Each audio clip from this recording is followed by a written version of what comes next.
Proverbs 31, 1 through 31. Devotional focus verse. Who can find a virtuous woman? For her price is far above rubies. Proverbs 31:10. Natalie, a young woman in our congregation, often testifies about the tremendous spiritual influence her godly grandmother had on her life.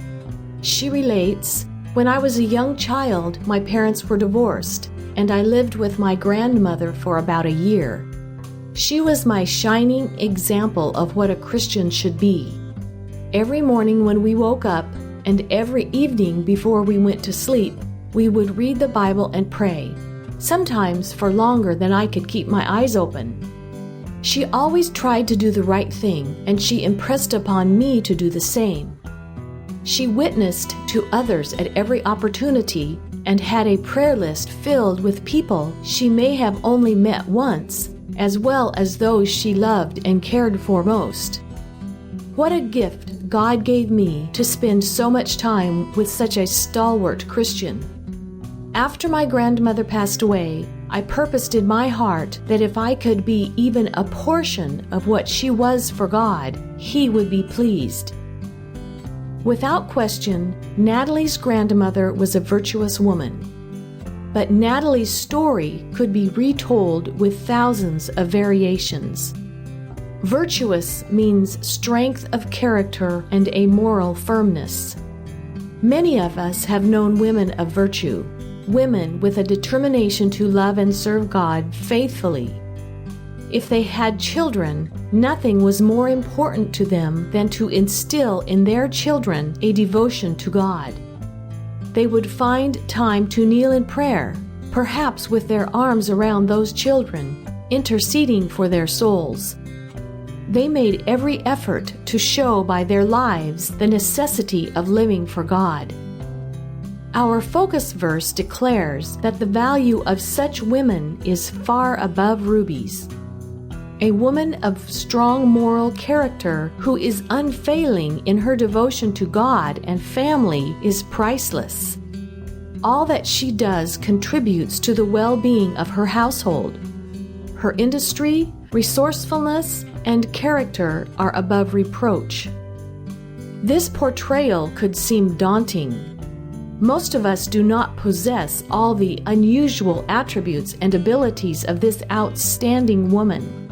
Yet the characteristics pictured in this passage are achievable.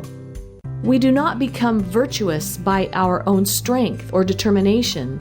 It is only through the grace of God imparted to our hearts that such a testimony of excellence is possible. Like Natalie's grandmother, we can look to this Proverbs 31 woman as an example and inspiration to be all that we can be in our devotion to God and others. Background information. This chapter begins with the words of wisdom from King Lemuel's mother. There was no king of Israel by this name, so Lemuel was either a non-Jewish king or this name was symbolic for one of Israel's rulers. In verse 2, Lemuel's mother expressed loving concern for him and indicated that she had previously pledged him to God. Then she went on to state 3 important lessons for her son.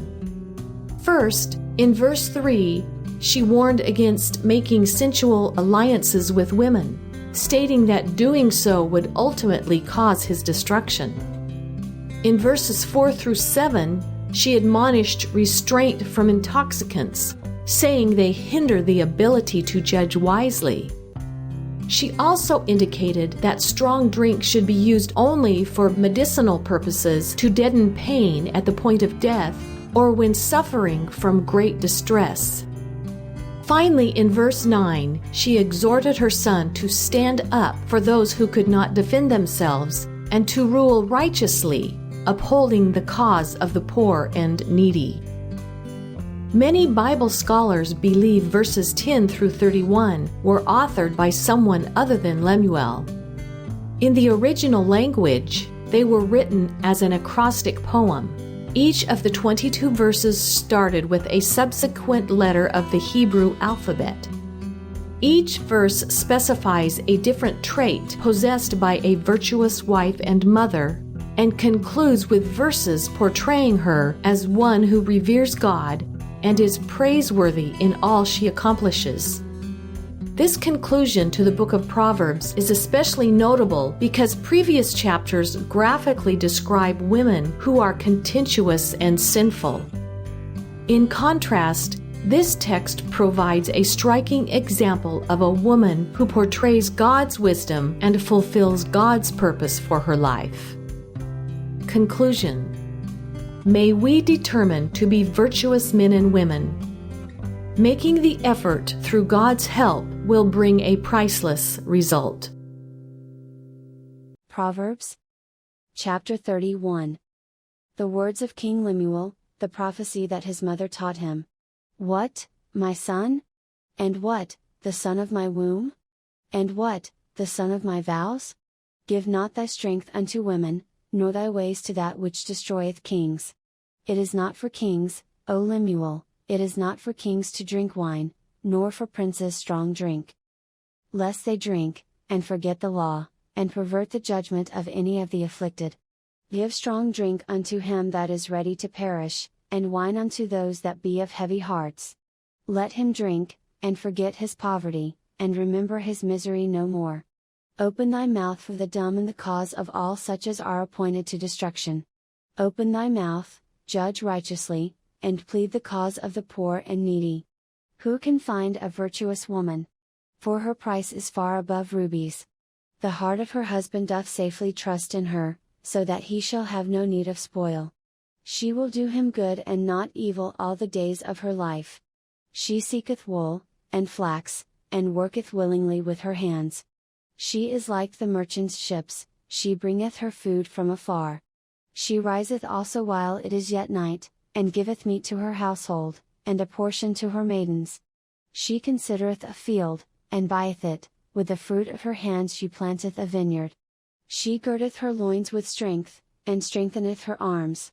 She perceiveth that her merchandise is good, her candle goeth not out by night. She layeth her hands to the spindle, and her hands hold the distaff. She stretcheth out her hand to the poor, yea, she reacheth forth her hands to the needy. She is not afraid of the snow for her household, for all her household are clothed with scarlet. She maketh herself coverings of tapestry, her clothing is silk and purple. Her husband is known in the gates, when he sitteth among the elders of the land. She maketh fine linen, and selleth it, and delivereth girdles unto the merchant.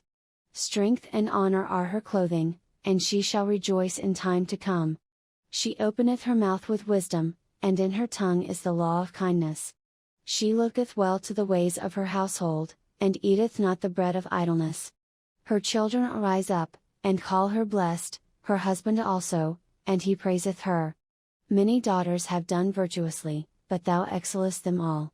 Favor is deceitful, and beauty is vain, but a woman that feareth the Lord, she shall be praised. Give her of the fruit of her hands, and let her own works praise her in the gates.